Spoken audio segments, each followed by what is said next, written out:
So last night we almost saw the upset of the season where the bottom of the table Eagles almost beat the top of the table Pies. No one really expected that coming into the game, but as Craig McRae said, the Pies were not there for style points, they were just there for the 4 points. The last things I said to the boys is, we come here for 4 points.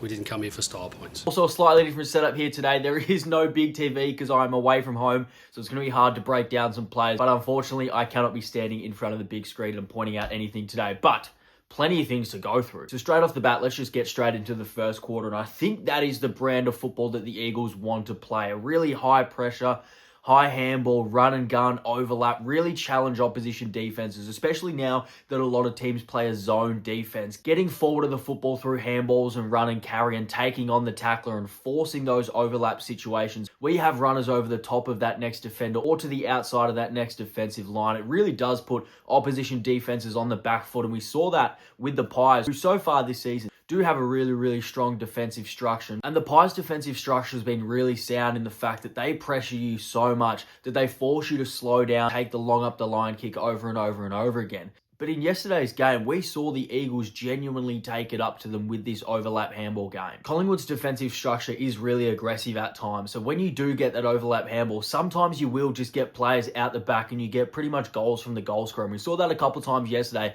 and I think that's the style that the Eagles want to play. But I also think that's the style of football that challenges Collingwood the most. And we're going to get into all of the big questions after the game, some specific players, what Collingwood do from here, what West Coast do from here after we go through each quarter. So let's start with quarter number one. Straight from the jump, it's not as if Collingwood were playing bad football. It's just the fact that the Eagles were playing good football. This high-paced, high turnover, high-risk, high-reward style of football made it really entertaining, but also made it really challenging for the Collingwood players. I'm not sure they were expecting that. I know Craig McRae said in his press conference that they were, but it looked like they weren't. It looked like they thought the Eagles were going to play a slow, methodical style of football to try and sort of pinpoint their way through a Collingwood defensive structure. But it was pretty much the exact opposite. They were really high pressure, really fast-paced, really wanted this turnover, rebound, back and forth game, and that's what we got for the first 25 to 30 minutes of football. I think what was really impressive was the Eagles' willingness to actually take the game on and run through the defensive zone with handball, and with their legs, they took on the tackler. They were okay with giving up some turnovers in the middle of the ground because, one, they trusted their defense implicitly, which I think was a really good decision, but also it really put the Collingwood defense on the back foot from the very start of the game. I think early on the Eagles' defensive structure was really sound, and it really was a sign of things to come for the rest of the game. Collingwood didn't have that many really good looks on goal in the first quarter. To this point of the season, Collingwood are the most efficient team going inside forward 50, but we didn't see that yesterday, and some of that was just from the really high pressure, high octane football that the Eagles decided to play, but also their defensive structure. So even when they did turn the ball over in the middle of the ground or inside their forward 50, their ability to get back defensively and not allow Collingwood to just really easily transition and not allow Collingwood to really just dominate from their defensive half to their forward half like we see them do so often and like we've seen them do so often this year, I thought that was really impressive. And just a really quick last note on this first quarter, I think I do have to shout out the work of Harley Reid. I think he started really well in the contest. He was the one that they used as a real inside bull to get the ball from the inside of the contest to the outside of the contest. And he was really the reason early that the Eagles were able to match it in the contest with Collingwood. So all in all, it was a really impressive first quarter by the Eagles, and Collingwood, they looked a little bit stunned. Now coming out of the quarter time break, we head into the second quarter and the Pies just went bang, 4 quick goals in a row. And this is the point of the game where usually a young team like the Eagles versing the old, the experienced, the best team in the league, Collingwood, sort of fall away. You know, you've had a really good quarter and now the Collingwood Magpies have figured you out and you sort of just fall away for the rest of the game. But that wasn't the case here. I think this is the quarter where we started to see the Eagles' defensive structure and what it could really be in the future. I think Liam Baker had some real influence on this quarter, just intercepting and sort of being the general down back for the Eagles. They were able to lock it in their forward half for long stretches of this quarter, and that's really impressive against such a good transition team that Collingwood are. I think Harry Edwards had some really key moments throughout the game, and especially in this second quarter, he really is starting to remind me of that Tom Barrass type. That sort of almost lumbering key back, but really smart with his positioning and has really good hands in the air. He was able to take some pivotal key marks, and then the Eagles' ability to transition the ball from their defensive 50 to their forward 50 was really strong again, and it's that high handball game. It was that really quick transition game that sort of put Collingwood on the back foot from moment one of the second quarter again. And by the end of the quarter, the Eagles have the lead going into halftime. It wasn't the fact that Collingwood were playing really bad football or making heaps and heaps of mistakes. It was the fact that the Eagles brand of football that they were playing was really, really impressive. And then coming out of half time, the Eagles stuck fat with that game plan, sort of just high energy, frenetic style of football that just really challenged Collingwood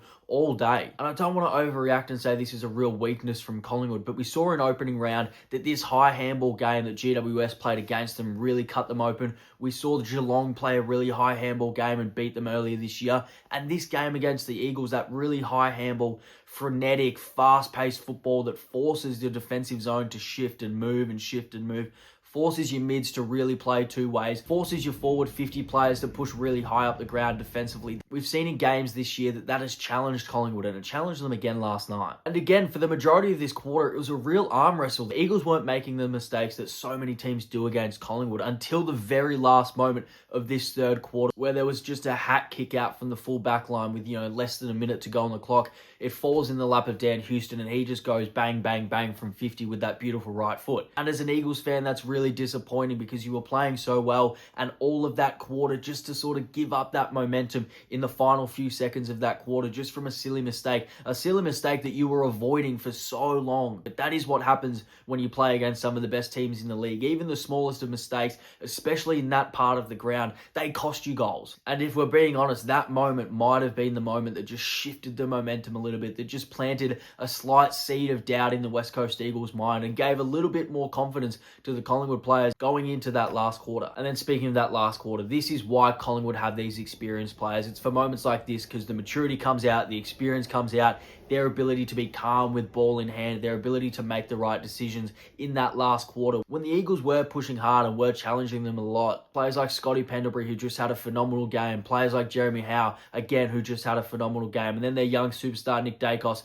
their ability to just control the game when they had ball in hand was pretty impressive. Scott Pendlebury goes forward and kicks that goal, does the Jedi lightsaber celebration. That was the steadier. That was the one that sort of put the icing on the cake for the Collingwood Magpies. And as Craig McRae said, they go and get the 4 points. Not the style points, but the 4 points. And then obviously post-game, there are a lot of talking points that we can go into. And no one really wants to overreact to one game. But I think this one game does tell us a lot about both sides. And just really quickly, the first talking point that we will get into is the umpiring. And there are a lot of fans out there and a lot of people who watched that game that were disappointed with the umpiring. And that's not because fans expect perfection. It's because they expect consistency. There was a passage of play where Ned Long was given, 10 to 15 seconds, it felt like, to get rid of the football. And then he quickly gets a handball out after what seemingly felt like forever. A West Coast Eagles player picks it up and he gets pinned straight away and is holding the ball. And it's that lack of consistency within just, a 10 to 15 second period that makes fans frustrated. And using that to leapfrog into the next talking point, I thought the Eagles' pressure was really, really good yesterday. I thought their defensive structure was really sound. Their pressure from the mids, especially with players like Brodie Hoff, with players like Clay Hall, even players like Harley Reid, who's not necessarily known for his defensive efforts, but I thought he did some really good stuff around the contest to force Collingwood into some pressure, and that allowed the Eagles' defensive structure to really stand out, and players like Harry Edwards reap the rewards of those with some intercept marks, big spoils, with some big one-on-one wins. I think the Eagles did a really good job of showing Collingwood some different looks. There were times where they pressed up really high and pressured, and then there were times where they held back and really flooded numbers in their defensive 50. It made it really hard for Collingwood to figure out sort of what they were kicking into and what they were facing in different defensive modes for the Eagles. And then, as I've said over and over so far this video, I think the most impressive part of the Eagles game was their willingness to take the game on. There was almost a no fear factor to them yesterday. They were so willing to take the game on, to take those handball chains, to attack the Collingwood defense at the coalface, sort of invite that pressure and then try and beat that pressure. So the Eagles are obviously going to lose some games, and some of those games are going to look really ugly going forward. But we're also going to challenge some teams if they played that style of football. And for the Eagles fans and for the Eagles club, that's a win. So if you do like these sort of breakdown videos and talking about the game, maybe in a slightly different angle, or if you have any other games or players or tactics or anything else you want me to speak to, please let me know down in the comments. But if not, please subscribe, and we will be back to the big screen TV tomorrow. Cheers.